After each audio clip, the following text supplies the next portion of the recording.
Hi, everybody, and welcome to Facebook Live right here on IdahoSports.com as a special edition of PrepCast. And as you can see, we've got quite the alignment of guests here tonight. We're going to be talking about the Boise State basketball tournament. As always, PrepCast brought to you by Steve's Hometown Toyota. Steve's Hometown Toyota, they got it in Ontario, Payette, and Weiser. And folks, for 18 years, they've won the Toyota President's Award for customer service. So if you're looking for a car, Steve's Hometown Toyota, give them a try. Go to Weiser, go to Payette, check it out. But as we said, we got the Boise State basketball tournament coming up this week all across the Treasure Valley. And with me today here on a special edition of PrepCast, all the play-by-play announcers.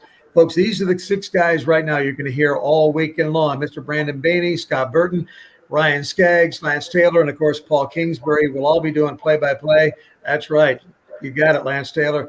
And so it's going to be a lot of fun. But, Paul, before we get into all the stuff about the games, the brackets, who's going to win, what's going to happen, there is a Game Picks game that everybody can play for free, and there's prizes. Tell me about it. Yeah, we always do our game picks for football, and we decided to do it for state basketball this year. So just go to the homepage.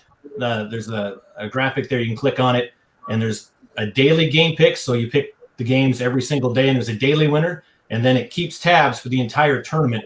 And then the overall winner gets $100. Every day it's $25 for the winner. Second and third place gets a T-shirt, which is a very cool T-shirt, by the way. But at the end of it, it's $100. So if you actually go to our social media platforms, Facebook, Twitter, Instagram, there's posts on there that if you share those, you'll actually be entered into a drawing where we'll draw at random for a $50 Amazon gift card. And the winner of that will be announced during halftime of the 5A state championship game. So a lot of ways to win some cash and swag from Idaho Sports this week.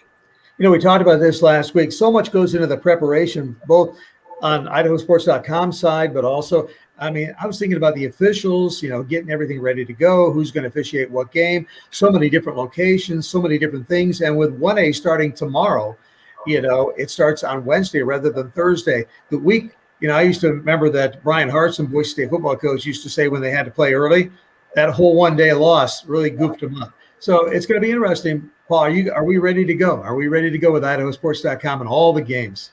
We're so close to being ready to go. Yes. Yeah. There's a couple things that I'll be doing the rest of this afternoon and tonight. But yeah, as far as I know, like you guys tell me different. You should be ready to go by now, right? Yeah. Are you guys ready? All of you? No. The one honest guy of the group. The only honest one is Brandon. I have to get to town first. Yeah. That's right. Ryan Skaggs. People, just so you know, he's pulled over. You're pulled over somewhere on I-84, just kind of sitting there in a car, right? Yeah, I'm in a truck stop. Doesn't matter how we get it done. It just matters that we do get it done, right? That's right. I'm here. Ryan, of course, is going to be doing the 1A Division I games out of Valley View. But let's start and let's talk about the brackets, okay? And everybody wants to start with the 5A. I don't know why, but I'll tell you what, the community support for the smaller schools is so fantastic. We are going to start with 1A Division II. Those games are going to be played in Caldwell. Paul Kingsbury and Lauren Jensen are going to be calling those games. And as you can see, they start with Garden Valley against Ferry. Then at 2 o'clock, Clark Fork takes on Rockland. North Gem versus Dietrich, and Timberline is on against Richfield. So go ahead, Paul. You're the man. You're going to be calling the games. Tell us what you know about this bracket. You know, doing the 1A D2s is always a ton of fun. I mean, I'm a small school guy. Love doing the 8-man football. Love doing the small schools. You know, the 5As, 4As, those are a lot of fun. But that hometown feel is just, the atmosphere is different. And so this year in the 1A D2s, there's a top heavy and then there's bottom heavy, and with one or two in between. But starting off, as far as teams to watch, Garden Valley, the Wolverines 21-1. Their only loss was the new Plymouth back in a Christmas tournament. They lost by 8 points, I think. Head coach Joel LaFleur, third season. Well, in those 3 years, they went from missing state in 2018, second place in 2019, went 2-0 last year. Right now, the absolute number one team in the state, ranked number one every year or every week in the polls this week. They dropped 103 points on Cascade, scored 80-plus points a game in 13 games this season. They're led by three seniors, and so this is the year that they've got to get it done. And they average double figures. Gillespie, a transfer from Mountain View, almost 23 points a game. Kobe Kelly, we've been watching him for the last 3 years. He's a 3-point sniper up there. He can hit from anywhere. A little over 21 points a game, and then Jason Yearsley with chips in 10 points a game, and everybody else can score underneath. So this is really Garden Valley's state championship to lose coming in, but with two other teams that I think can come up and bite them if they get there. And one's North Gem, and they're 21-2. They lost to Water Springs twice. Water Springs was ranked right below them in the top 5 all year long. They didn't make it to state because of districts. Head coach Tracy Corda, after not going to state for a decade, this is their second trip in a row for them. And this is actually, for them, it's a matchup of the third place game, them playing Dietrich. And they lost to Dietrich last year in the third place game. So, a little bit of revenge in opening things up. Senior James Bodley, player of the year last year.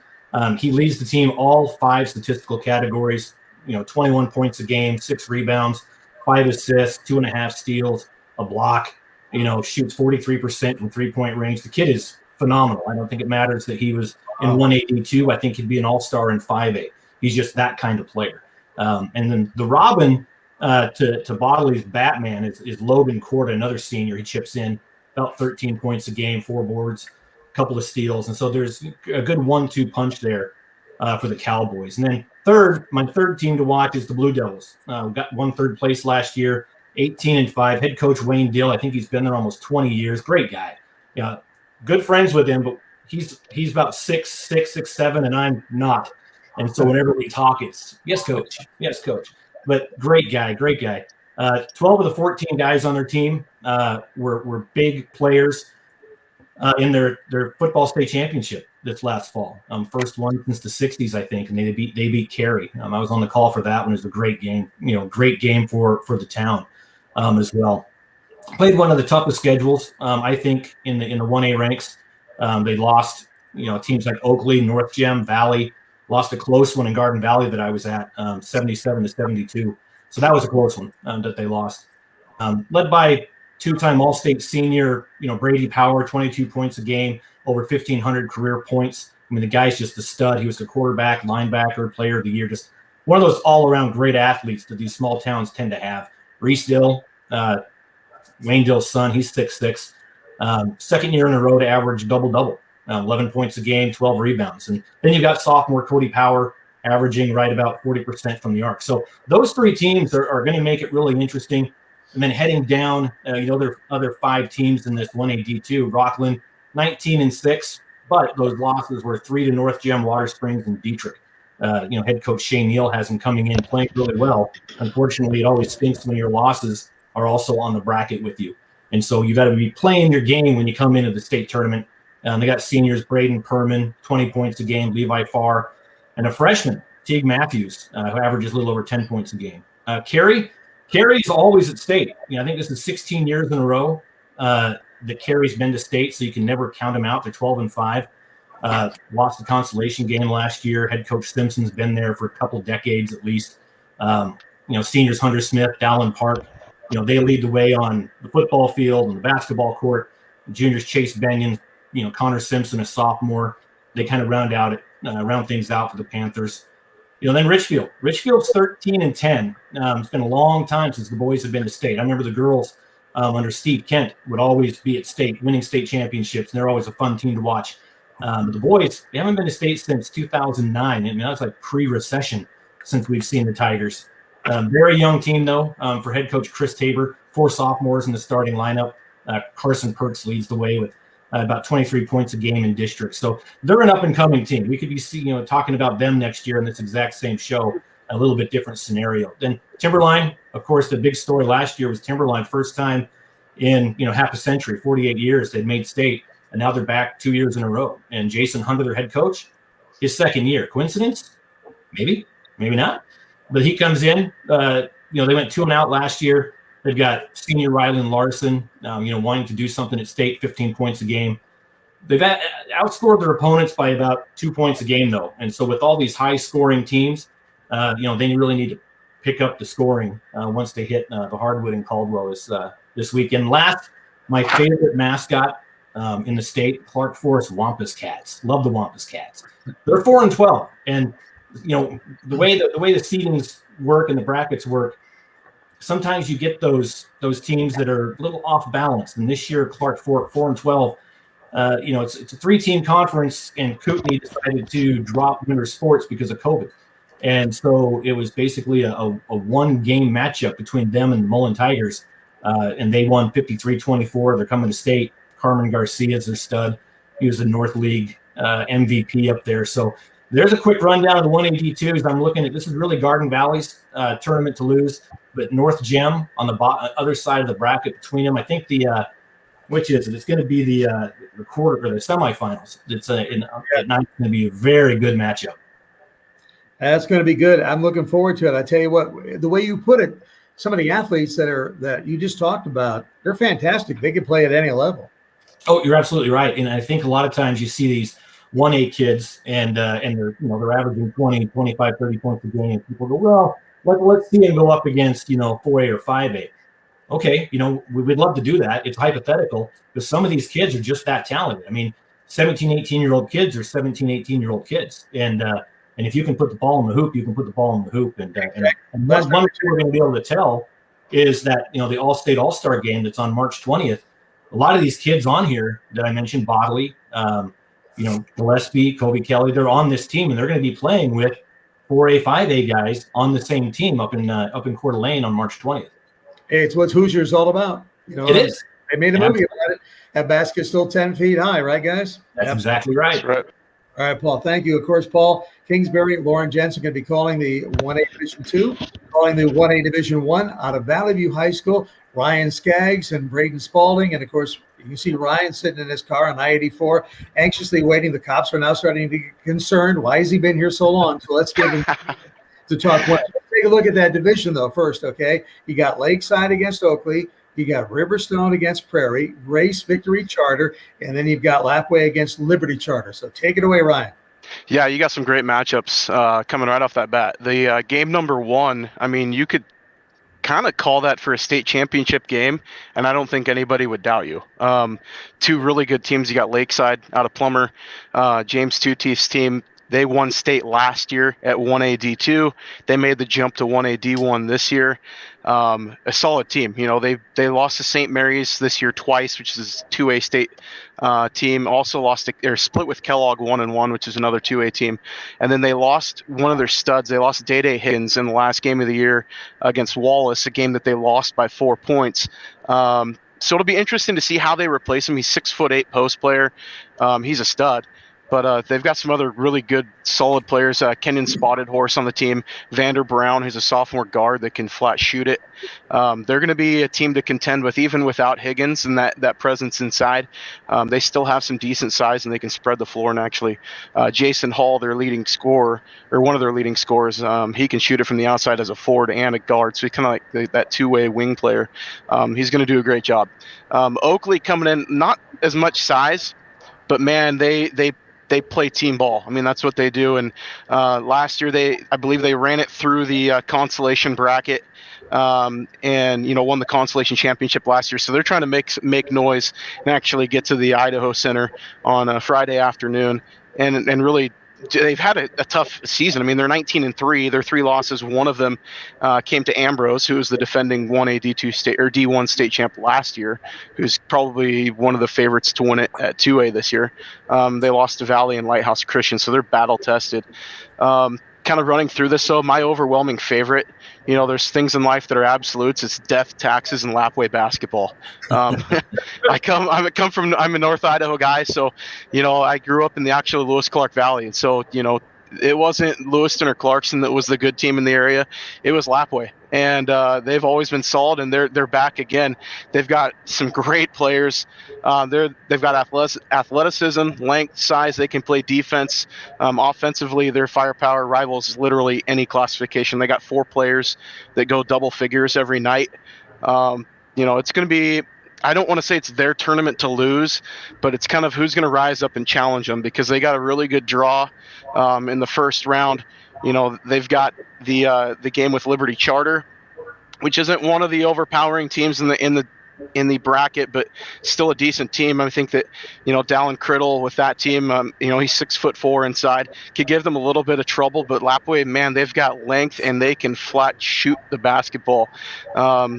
They've got Ellenwood Jones, who's averaging double digits. They've got Titus Yearout, who was, I believe, the state player of the year in the league this year, but he will be first team All-State again this year, I believe, as well.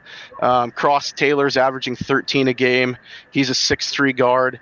Case Wynot's a 6'3" forward. He's a freshman, by the way, averaging 14 a game.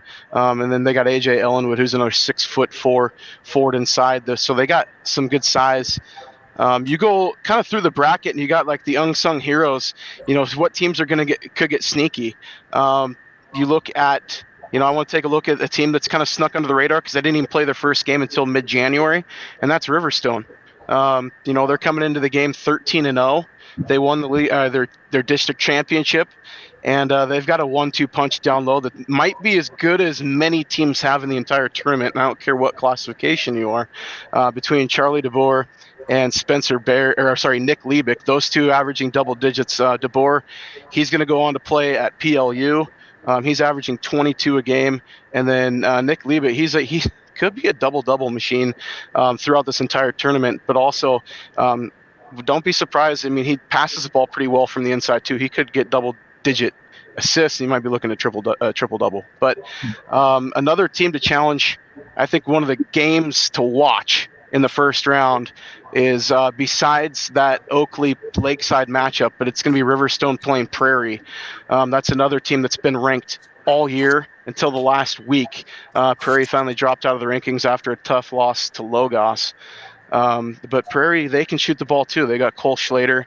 I don't want to say it's the North that's really dominant this year, but man, you're going to have to get Riverstone or Oakley a chance to make a run. But you also, Victory Charter's another team that could be sneaky good too. They're 19-4 overall. Not a ton of size, but they can shoot it from the outside. They shoot a high percentage from 3-point. So you got a pretty balanced tournament this year. I don't think there's any one team that really is going to get sunk. I don't know if you're going to see the runaway wins like you've seen in years past. Grace enters the tournament with a losing record, but they've been competitive all year. I think they lost to Oakley by 2 in the regular season. So, I mean, there's a lot of balance in this tournament. It should be pretty darn exciting to watch. What's really cool about your division is that the 5 teams that were in the top 5 in the final coaches poll of the season are all in the tournament. So you got a top 5 that really meant something during the regular season because they were able to translate it into a state tournament berth. Yeah, and there's teams out there that have got an axe to grind. And I look at Riverstone, kind of one of those ones that people scoffed a little bit because they missed, the meat and potatoes, over Christmas where you kind of get those winter doldrums. But they jumped in and they've gone undefeated and done everything that's been asked of them. So, they could be a sneaky team in this tournament. Any questions in the panel here? Ryan, I can tell you're a North Idaho guy because you pronounce Logos right? That's always a tough one. I was going to ask Ryan about Riverstone. If I'm correct, they were actually on the fence of whether they were going to play this year or not. Yeah, they didn't reverse course, right? Yeah, they reversed course right there in the middle of January and ended up getting some of their league schedule and only playing 13 games. They kind of had to sandwich a lot back to back too. So, I'm glad that they played. I think they're making the tournament more balanced by their presence being here, and they've got some great players. So well deserved for those kids to make their way to Caldwell, and I think it's going to be a really exciting tournament. And Braden and I, we lucked out, I think, with the draw that we got this year. I'll give kudos to Paul for that one. But as a North Idaho guy, I don't want to say I'm gonna have a little bit of favoritism or anything, but my predictions, Lapwai's gonna run away with it. And let me ask you that one last question from me. Why is it that Lapwai has great basketball? The girls are great, the guys are great. Why is it every year? Is it just a tradition that they have there? Yeah, I mean, culture, we talk about it a lot with, football programs, and you look at the culture mentality of just building on success. Well, success breeds success in Lapwai, and part of their culture is just working hard and playing basketball. And, they've done a great job over the years, and, a lot of it, you kind of look at the same last names. You see it generation after generation coming through, and, one of their tough losses this year was they lost to state qualifier in Lakeland, and they played Lakeland tough until, kind of falling away late in the fourth quarter. But it's, they can play with anybody in the state, and that lineup that they've got, they're a fun team to watch. All right. Well, I'll tell you what, starting tomorrow, Division 1A, Division 1, Valley View High School, Ryan Skaggs going to be on the call with Braden Spalding, so we'll look forward to that. Appreciate it. Thank you. And Thank you. In there, because you made it to Fruitland. We got just a little bit further to go. Yeah, about 35, 40 miles. Yeah, you're in good shape. I don't even know if it's that far. You're in pretty good shape. All right, let's move on to the 2A. 2A is going to be held at Eagle High School this year, and Brandon Bainey is going to be there with Sean Kane. And as you can see, here's the lineup right there. North Fremont against West Side. You got St. Mary's against Melba. Bear Lake taking on Ambrose at 19-2, and then Wendell taking on New Plymouth. And so go ahead, Brandon, take it away. This is your bracket. Let me know. Well, any conversation about the 2A state tournament starts with North Fremont, which is fortuitous because they're the team at the very top of the bracket. So that works out pretty well. North Fremont, Shannon Hill in his third year as head coach, first 2 years, 2 state championships. Will it be 3 in a row? Tough to say. There's been rumblings that North Fremont maybe didn't have a challenging schedule. I would disagree with that personally, but North Fremont comes in undefeated. They're on a 28-game win streak dating back to the middle of last year, and their reward for all their success is the rematch of the state championship game from last year, right off the bat in the opening round with the West Side Pirates. At districts, there's 5 districts in 2A basketball. Only 2 number 1 seeds at districts actually won the tournament. So there were 3 upsets at districts, which has kind of made for some funky bracketing for sure. So, yeah, North Fremont and West Side right off the bat in a rematch of the title game from a year ago. I know West Side coach Tyler Brown wasn't super happy about that, but, you're going to have to go through the defending champs at some point anyways. Yep. North Fremont brings back the reigning 2A player of the year, Jordan Lenz. He was only a sophomore last year when he won the honors. So he's back in his junior season. He really keys that North Fremont attack. They're a pretty balanced team. They're not overly big this year, and so it's kind of just a group effort, especially on the boards. So for North Fremont, right off the bat, there's going to be some firepower at the top of that bracket. I would say the front half of the bracket is certainly more loaded than the bottom half. So West Side, I don't know what happened with Bear Lake. They played Bear Lake in the undefeated semifinal game at districts, and they won 70-46. Bear Lake came back through the other side of the bracket and beat West Side 2 times in a row to win the district title outright. And so West Side actually is on a little bit of a slide. They're on a 2-game losing streak coming into state. They, of course, won the football title in 2A earlier this fall, and you'll see some familiar names, Blaze Brown and Bryler Shirtliff in particular. And so I think that's going to be the most intriguing matchup in the first round, and it's right off the bat. Then you look after West Side and North Fremont, right below them is St. Mary's. And this is a Lumberjack team that's only lost once, and their loss came to that Lapway squad that Ryan so eloquently praised in his 1A D1 breakdown. So St. Mary's comes in, and the last 6 years, this is their 7th consecutive trip to state. All previous 6 times they got into at least the semifinal round. So St. Mary's, the one time they did make it to the championship was 2 years ago. That was against North Fremont. Last year they lost to West Side in the semifinals. So there's a lot of history already on that top half of the bracket between St. Mary's and North Fremont and West Side. The Lumberjacks, Eli Gibson was selected for that All-State All-Star basketball game that Paul was talking about a little earlier. But the key guy for St. Mary's really has been Brett Stansel. He's really kind of a lean 6'3" wing. He's really started to catch fire from the perimeter in St. Mary's' district title victory over Grangeville. He made 5 of 9 from downtown. And their head coach, Brian Chase, says he's kind of the guy. If he's got a hot hand shooting, we don't think we can be stopped. So for St. Mary's, getting to the semifinals hasn't been a problem, but actually advancing beyond that, we'll see if they can do it here with this group of seniors that's been together for 4 years. Their opponent, St. Mary's, is Melba in the opening round. Melba was one of those teams that got an upset at districts. They knocked off Ambrose in the District 3 championship game. And so Melba, according to their head coach, Spencer Trappett, this is a team that they feel is really peaking at the right time. They've gotten some good contributions off the bench as of late. In fact, in their last 2 games at districts, the 2 players that led them in scoring, it was the first time they had led the team in scoring all season. And so that's pretty impressive from Melba. The guy to watch for the Melbourne Mustangs actually comes off the bench, and it's been a freshman that started the year on the bench, and now he's been into the starting lineup more recently, and that's Cash Buis. And so he is kind of the vocal leader of the team, which is unusual for a varsity program to have a freshman kind of be the guy that holds teammates accountable, but he's really seamlessly transitioning to the starting lineup. So Cash Buis would be the guy to watch for Melba. And then we get to the bottom half of the bracket, and it's kind of a free-for-all.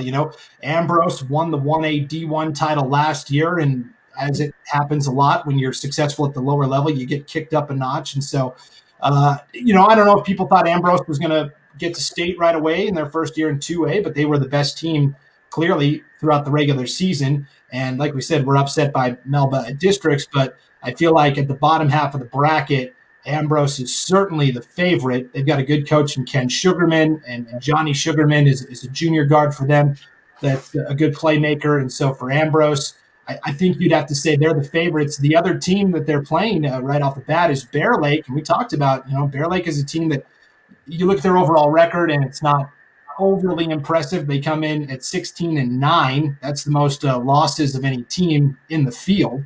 But they had a lot of injuries. At one point this year, 7 different varsity players missed time because of injury. And so Bear Lake now is back. They're healthy. They're on a 2-game winning streak, actually a 3-game winning streak from districts. They beat Westside twice in a row to win that district title. The big problem for Bear Lake is, though, they have trouble scoring the basketball. There's been some games this year that have been in the 20s and the 30s. And so for Bear Lake, they've got good defense, but offensively, they're going to have to step up their game if they want to get past a tough Ambrose team in that opening round. And then the most intriguing matchup in the bottom half of the bracket, New Plymouth is a team that came into their districts as the 4 seed. Were able to upset Nampa Christian, get through the backside of the bracket, and then beat a pretty good Firth team in the play-in game. There's some 2A teams that I think fans thought were going to be here at state that aren't, in particular Firth. I think a lot of people thought Firth was going to win that play-in game against New Plymouth.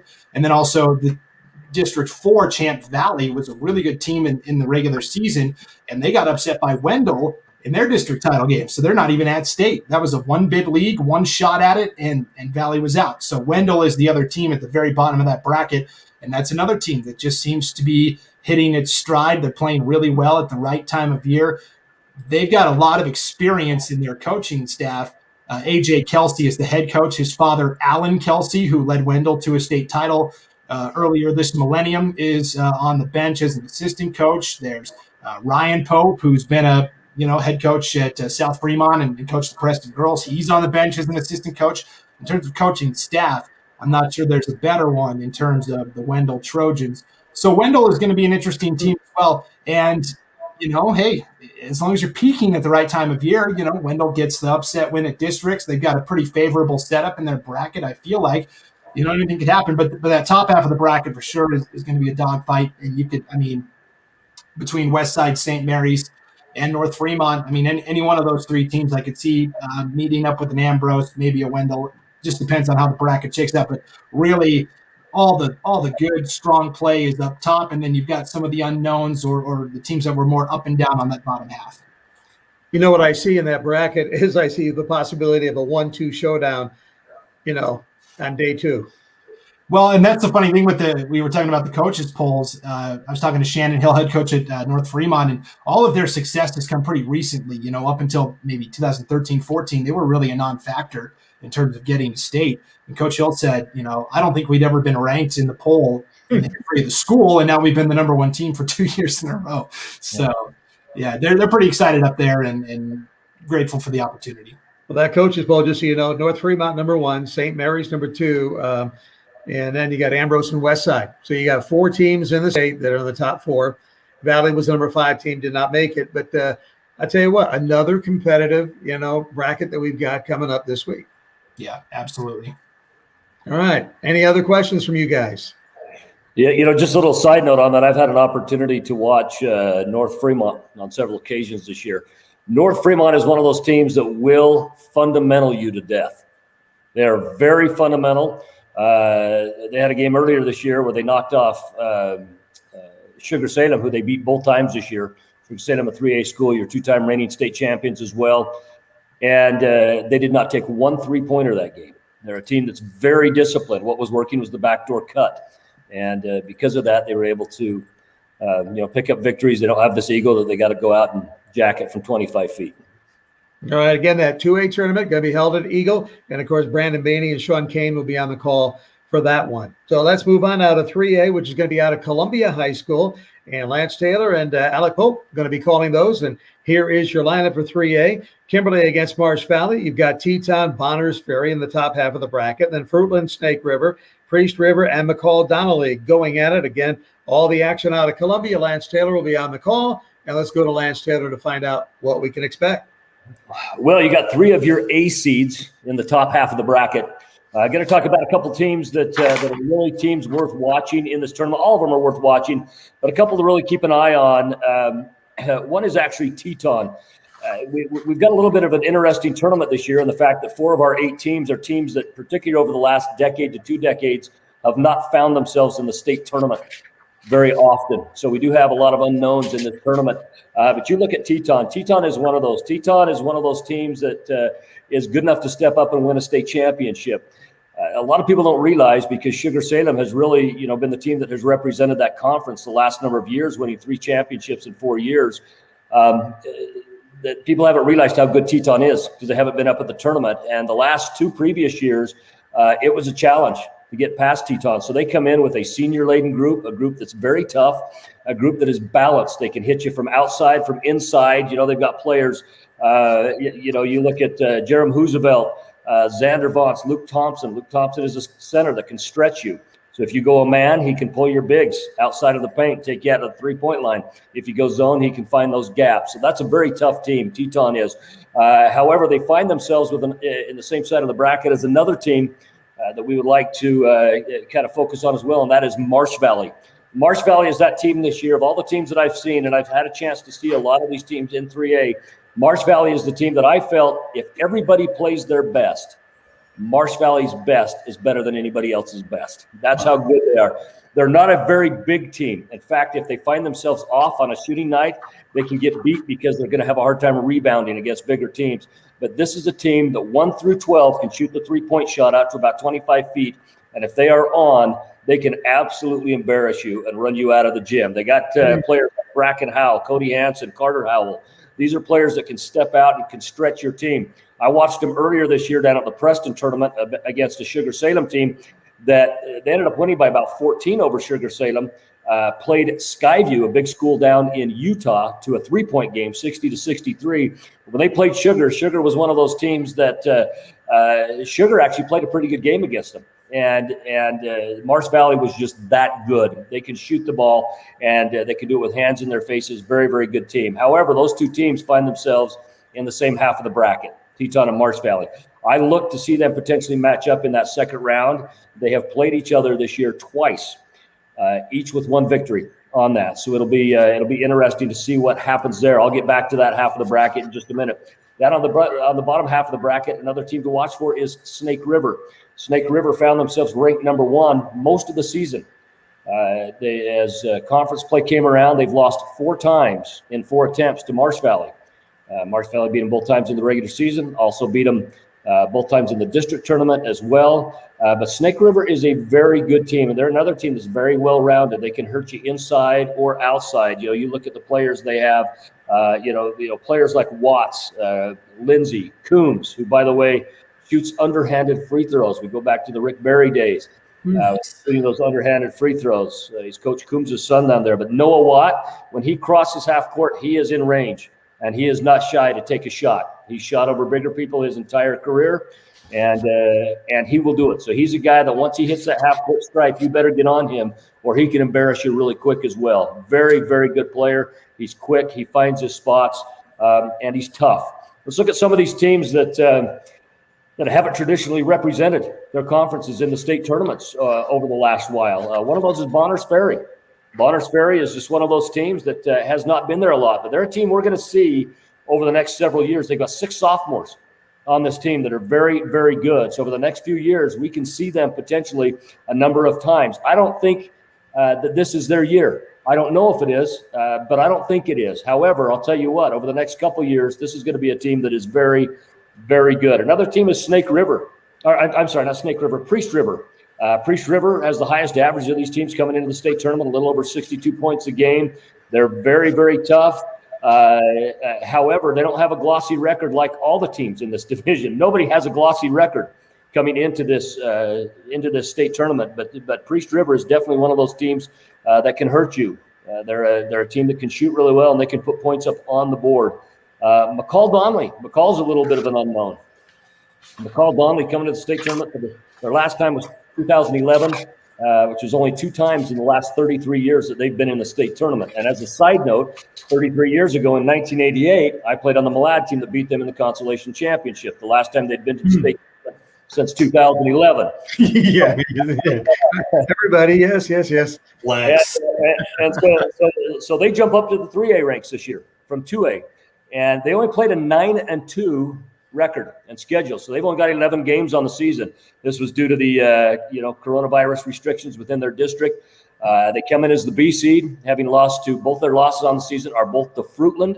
One of those was double digits. Another one against Fruitland was just a 3-point game. So McCall-Donley, there's a little bit of unknown there. So of all the teams coming in, they have a lot more a lot more questions than they do answers coming into this tournament. Kimberly's one of those teams that's perennially been there for the last number of years. In fact, 2 years in a row, they have been very, very tough. Played in the state championship game, losing to Sugar Salem last year after beating Sugar twice during the regular season. But Kimberly is young. They're 12-10. That's their record coming in. They're a lot better than that record shows. They've got Gatlin Bear, the freshman. I watched him earlier this year in a game. Second play of the game, he goes up without even taking a step and throws it down. Very good-looking freshman. Of course, his brother is one of the top decathletes in the country last year, and Gatlin is a decathlete as well. Very, very good. Fruitland. Fruitland's a known product for the most part. Fruitland is one of those teams that perennially shows up to the state tournament most every year, and they're good in about everything they do. But they're a team that came in with a 16-6 record. Really, all we know them with is their comparisons to McCall-Donley. So that's that they also have a lot of questions coming into this state tournament. I think a potential state round matchup in this state tournament is Snake River Marsh Valley for the championship game. That's a reasonable state championship matchup, and if so, it would be their 5th time playing this year.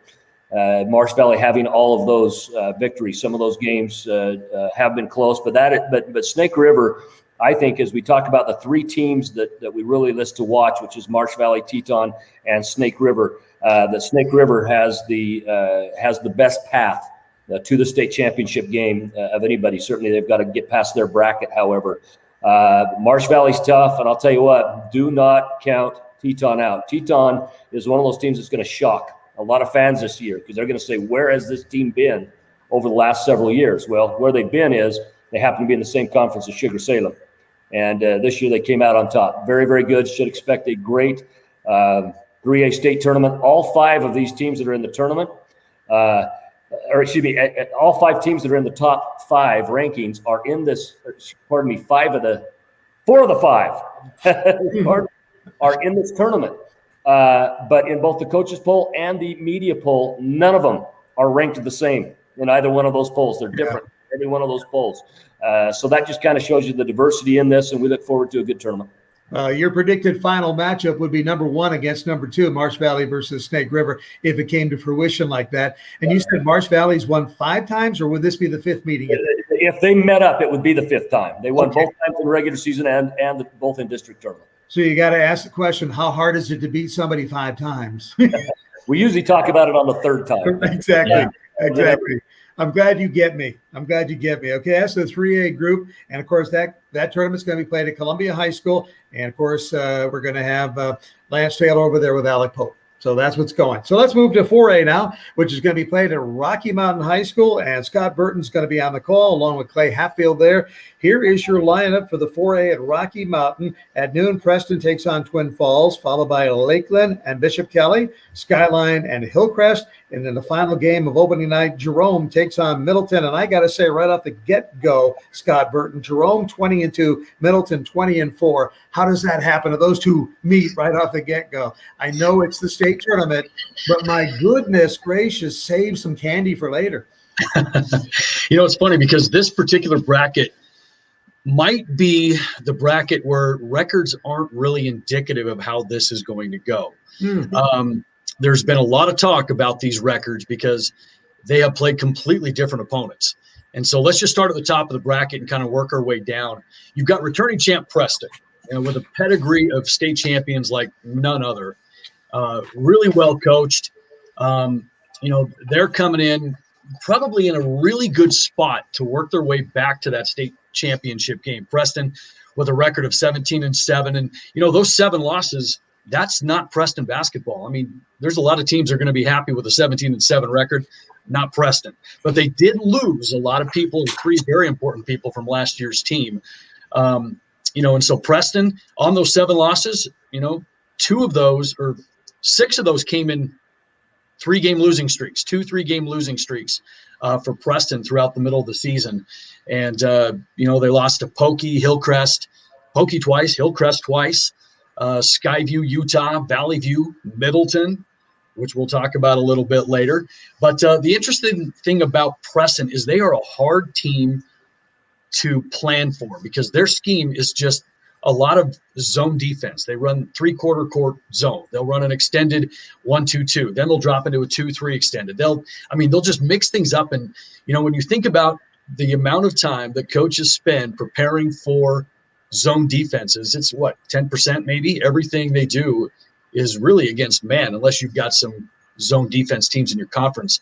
So that puts Preston in a really interesting spot. And they had a pretty good draw. They played Twin Falls right out of the gate. And Twin had to work their way back through the losers bracket of the Great Basin tournament because they lost to Jerome in the opening round. And I think a lot of people at that point counted Twin Falls out. They upset Minico. They knocked off Burley, both on the road to get to this, to get this tournament. Twin's a team that's going to D you up. They're going to play good, solid man-to-man defense. They still run a little bit of that Princeton offense. And they've got a couple of shooters. For Twin Falls, they're going to live and die with Nick Swenson and Mason Swafford on the perimeter. If those guys are hitting their shots, it's going to open things up for everybody else inside, including their post Zach Ball, who's more of a post away from the basket, not a lot of post-up moves from Zach, but he's one of those guys that will clean up the glass. He plays a lot at the elbow, but Twin is going to have to get some play from their posts if they want to advance in this tournament, and especially if they want to hang with the defending champs like Preston. And then you go to the next game, you got Lakeland and Bishop Kelly. This is an interesting matchup because, you've got, first of all, Bishop Kelly, who went 2-out last year. This is one of the most experienced state teams in the 4A, and this is the 8th time in the last 9 years that BK has been at state. Ryan Kearns is in his 7th season there, so they know nothing but state appearances. But they have a very balanced scoring attack. They bring in a bevy of guys that just score under 10 points a game. They've got 5 guys that are scoring 8, 7, 9 points per contest. So it's really a team scoring effort from these guys. Their losses this year, their 5 losses, 3 of them to Middleton, and then 1 to Mountain View and 1 to Centennial, both 5A teams. But Bishop Kelly defensively is one of the better defensive teams in the 4A ranks. If you want to go point production, these guys were the 2nd best in 4A in defense. And so it's going to be interesting to see what they do against a very tall Lakeland team. This is a Lakeland team, and you always talk about teams out of the north. How good are they? Because there's not a lot of common denominators there. Lakeland's coming in with a record of 11-9, but you look at the record and you're like, why 9 losses? Well, they're playing 5A teams up there for the most part. They have 1 4A loss, and that is to Moscow. And they knocked off Moscow in the district tournament in that 2-1 format that they use up there to earn the spot here. And Moscow's no slouch. They do a great job. So Dave Stockwell's in his 10th season at Lakeland. So, he's got some experience coaching. But the interesting thing about them is they bring in 2 6'8" players. And these 6'8" players in the district tournament, each one of them had a 30-point game, and so one of the things that calling this tournament for as long as I've called it, the teams that win it are the teams that can play in the paint, teams that have bigs. And Lakeland, even though at 11-9 record, boy, they can trot 6'5", 6'4", 6'6", 6'8", 6'8" onto the floor at the same time. And it's going to be really interesting to see what they can do because they're going to be throwing down dunks. They're going to be getting up and down the floor. They just kind of run a little ragtag style of play up there in Lakeland. So it's going to be an interesting first game matchup with Bishop Kelly. And then you move to the bottom half of the bracket. And that first game, Skyline Hillcrest, this was the game that blew up the internet for obvious reasons. You've got Paul could probably chime in on this as well as anybody. I'd rather not. You've got Skyline and Hillcrest. Both out of the same conference, and Skyline coming in with the losing record. I mean, you talk about teams getting hot at the right time. Skyline started their season 0-5. They finished with a 10-17 record, but 5 wins in the regular season. I mean, what are they doing here? Well, they got hot. They got hot at the right time, and they've got their player in Raleigh Shippen, who's averaging almost 14 points a game. They complemented well with Cade Marlowe and Merzlock. I mean, they've got some players there, but you got to remember, this is a program that's coming off a state championship football team, and so they've got the athletes. And I think a lot of people are thinking maybe the slow start might be because they were kind of still recovering from playing so deep into the season for football that it just took them a while to get going, and so Skyline, even though they're 10-17, don't sleep on their record. They draw a familiar foe in Hillcrest, a team they've already beaten. And so Hillcrest is, you can probably imagine circled this one on their calendar as well because they got knocked off by Skyline and had to fight their way through a play-in game and beat Valley View to get here. But Hillcrest, they're young. They started a whole bunch of sophomores last year. In fact, their second leading scorer this year is a freshman post. Wow. So it's Isaac Davis. And he's a kid you're going to hear a lot about over the next 4 years, as well as, Cooper Kessler, Davis averaging over 10 points, 7 boards, Kessler, 13 points. He's the outside shooter to Davis on the inside. And it's just a really interesting group of underclassmen for this Hillcrest team that comes in 18-8. And then you move to the nightcap. This is what you were talking about, Wayne. You look at the records, Jerome coming in with a record of 20-2. Their only losses were an opening day loss, an overtime loss to Century, and then they dropped one on the road to Minico midpoint of the season.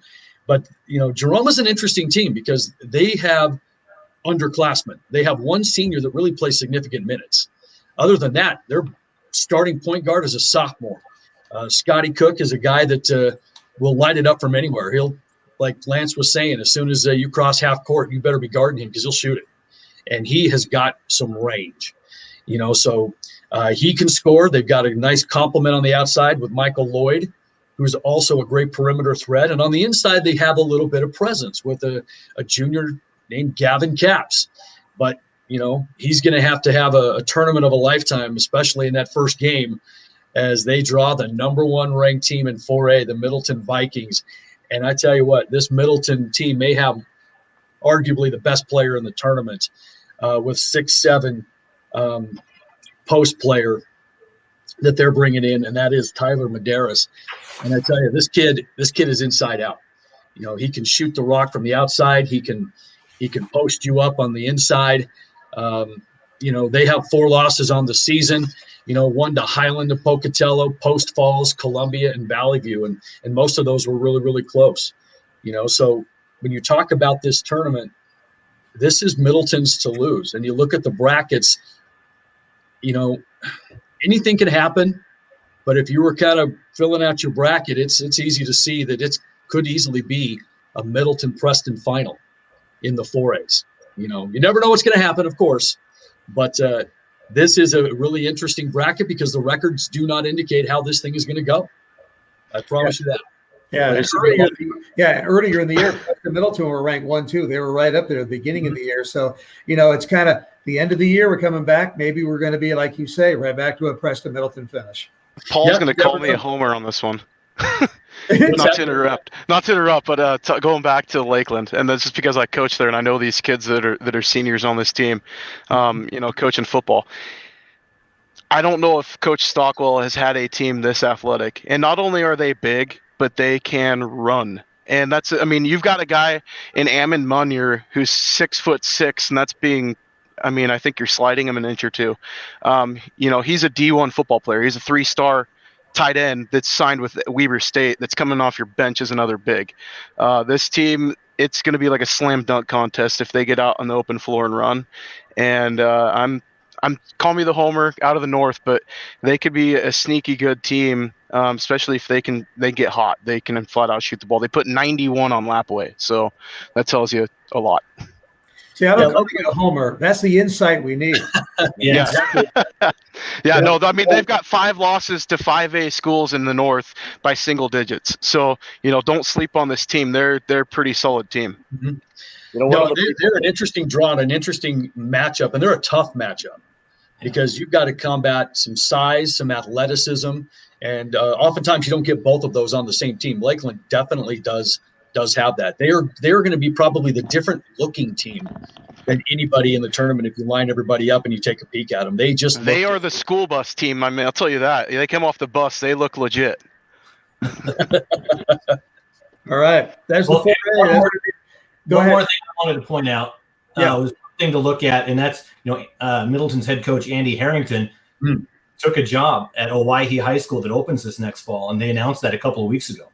Yeah.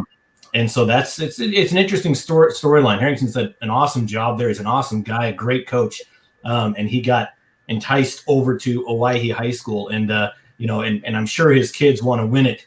Win one for the Gipper there before he takes off. But it's an interesting storyline where your head coach is on the way out before you get to the state tournament. Mm-hmm. Just a side note too on Isaac Davis, the freshman, the 6'6" freshman from Hillcrest. He happens to be the best friend of my son. It's the same age. They grew up together. They actually played together at Sugar Salem last year before they moved over to Idaho Falls. And last year in 8th grade, they averaged multiple dunks a game. In fact, they started their season off with an alley-oop dunk as 8th graders. And Paul had the opportunity to watch him this year. And I said, Paul turns to me there, and they come out for their warm-up line. He's in the last one as they're bouncing off the backboard. And I told him, I said, that kid right there is just a freshman. And Paul turns around and he says, is he legit? Just then they bounce it off, and he goes up and tomahawk throws it down. Yeah. Freshman Paul turns to me and says, yeah, he's legit. So anyway, just a side comment there. He's a legit D1 talent. Yeah. I already don't like him. They're that good that early. What can you say about them? All right, looking forward to the 4A competition over at Rocky Mountain High School. And, of course, Scott's going to be there along with Clay Hatfield. That'll be fun. I get to be over at the Fort Idaho Center along with Logan Green, and we're going to be calling the 5A action. And here's what we got going. Lake City against Rocky Mountain, Rigby against Boise, Meridian takes on Mountain View, and then you got Madison taking on Eagle. And since I've been kind of the moderator here, listening to all you guys go through all this stuff, I realized I don't know that I did as much preparation as you guys did. You guys really were into it. But I can tell you this, Lake City comes in here as the District 1-2 champ.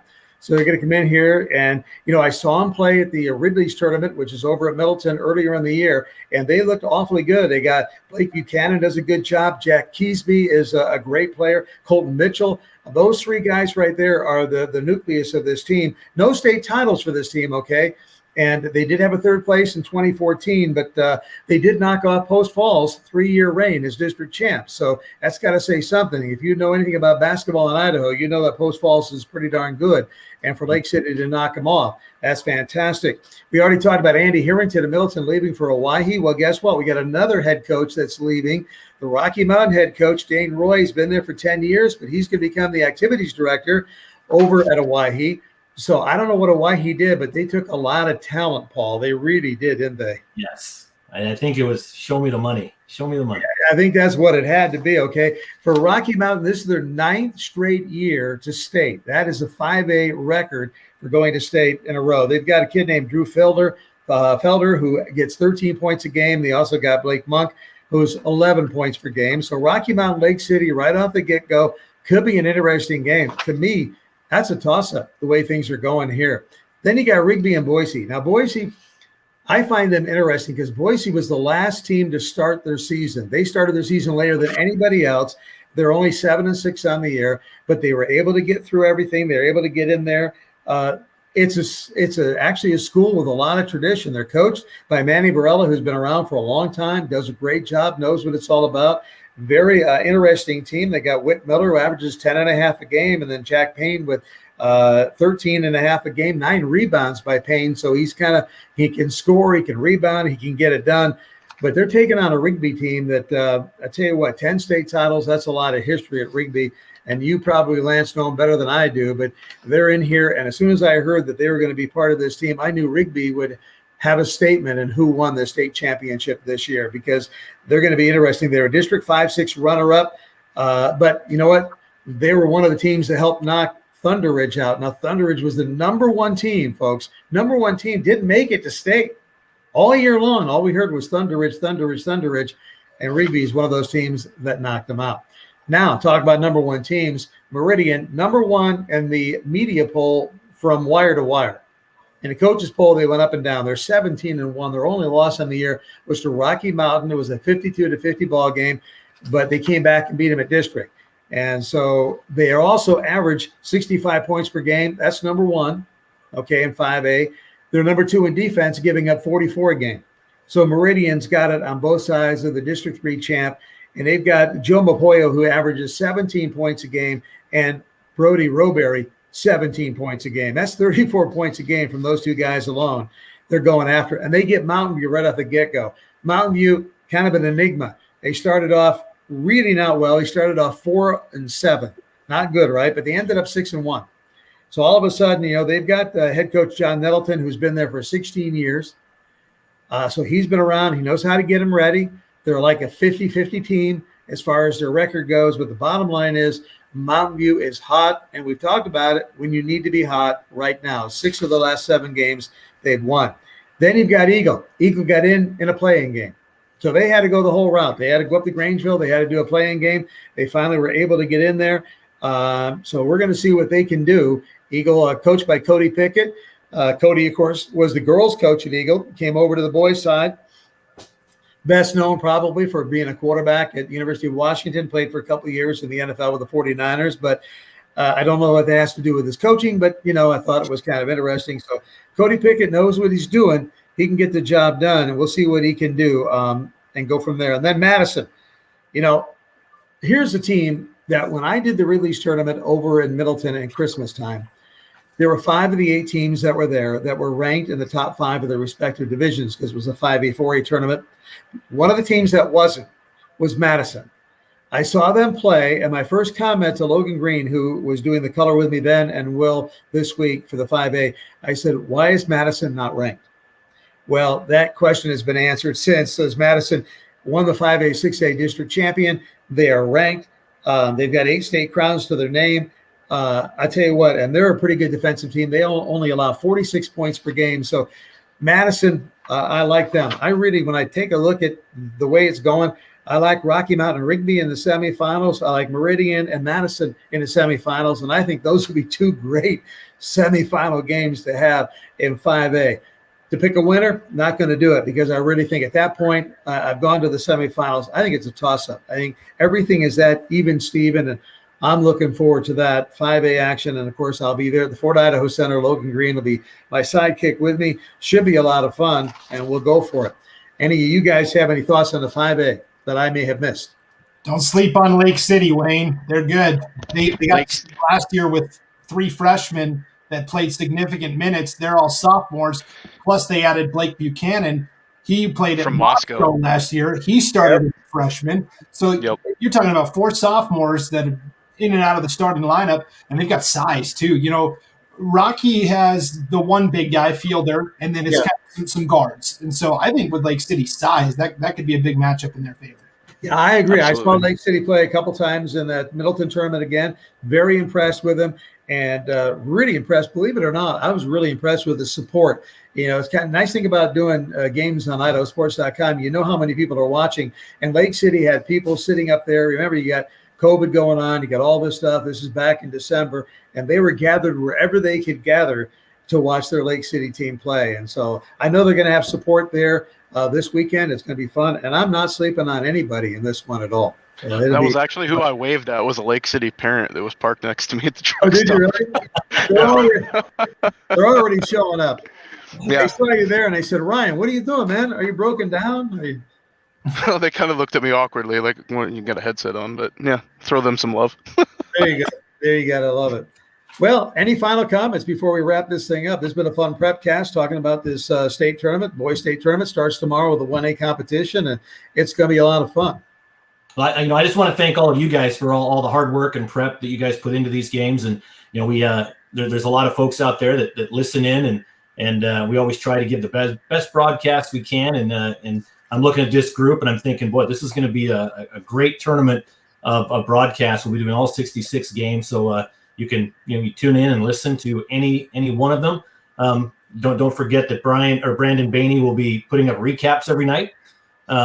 We'll have our action photographers at almost every game. Steve Connor's heading that up, our director of photography. So we've got photographers everywhere. So check back to the galleries for those. And of course those game picks. Get your game picks every day. Win some cash and some swag from Idaho Sports. Just go to the homepage and find that. So as far as state tournament coverage, our slogan now is "We've got you covered," and we really do. We really do. We've got a little bit of everything. We've got capsules on every team up on the site. So go to IdahoSports.com. We're kind of state tournament central this week, and it's a lot of fun. So again, I want to thank you guys for everything, all the prep that you've put in, and the work you do to make these games good. Well, we love it. We have a lot of fun, and we're looking forward to this week. It starts tomorrow, and it ends on Saturday, and we'll kind of be all there again. Division One, A1 Division Two. Paul's going to be over there at Caldwell along with Lauren Jensen, and then you've got 1A Division One at Valley View High School. Ryan Skaggs and Braden Spalding will be there. 2A at Eagle, Brandon Bainey and John Kane will be there. 3A Columbia, Lance Taylor, Alec Pope are going to be there. Scott Burton and Clay Heffa are going to be over at the 4A at Rocky Mountain, and I'll be with Logan Green, 5A at the Idaho Center. We got you covered.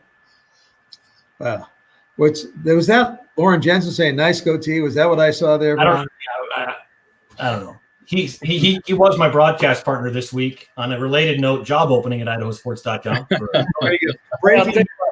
I saw Lauren this morning at a gas station. I should have taken a picture. You could get him back real quick. Y'all bet. It looked like trash, didn't he? You bet.